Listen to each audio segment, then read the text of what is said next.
सालेपुर निर्वाचन मंडल में राजनीतिक उष्मता बढ़ुवा बेले स्वाधीन विधायक प्रार्थी विश्वेश्वर स्वाई एवं प्रचार जोरदार कर आज टांगी अंचल में प्रचार करथिबा बेले टांगी एक सांबादिक सम्मेलन कर निजर भविष्य कार्यपंथा विषय स्पष्ट मत रखिथिले। टांगी दमकल केन्द्र तहसिल कार्यालय जेएमएफसी कोर्ट खोलिबा सह चाषीक पई शीतल भंडार करने प्रतिश्रुति रखिथिले। तांको द्वारा दिया जाइतिबा स्लोगान टी एवं भोटर को महल में चर्चार विषय होइछि। आमे स्वाधीन मो नेता नवीन वार्ता को नहीं निर्वाचन बैतरणी पारी हेबापाई लक्ष्य रखिछथि। ए खबरदाता सम्मेलन में तांको सह बिरंची नारायण मल्ल सुखदेव बाई आदि उपस्थित थे। निर्वाचन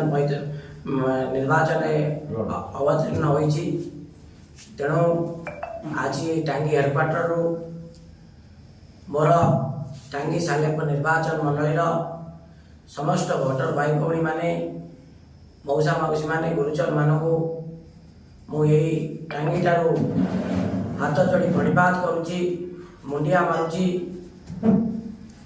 यही माटीर पुआ विश्वेश्वर स्वाई को हीरा चिन्ह जून 1 तारीख दिन भोट दे जययुक्त कराइले टांगी सालेपुर अस्मिता बजाय रहिब।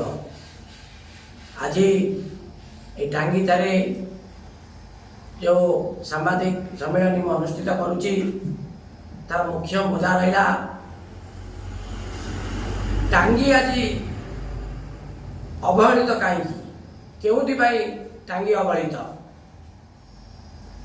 आज टांगीर जो अस्मिता ता आज बुड़ी जाइछि। केवल एठाकार जे जनप्रतिनिधि एठाकार जे रिप्रेजेंटेटर स्थानीय विधायक जड़े अयोग्य अपराध दुर्नीतिग्रस्त भ्रष्टाचारी होइतिबारु आज टांगी तार न्यायता भी पाई पारि ना। टांगी 14 कान्हू बेहरा का रिपोर्ट प्रो न्यूज प्रतिदिन ओडिशा। सबुदिन सब समय सब परिस्थिति रे आमे थिबु आपनक सहित प्रो न्यूज प्रतिदिन ओडिशा देखिया पई लाइक शेयर एंड सब्सक्राइब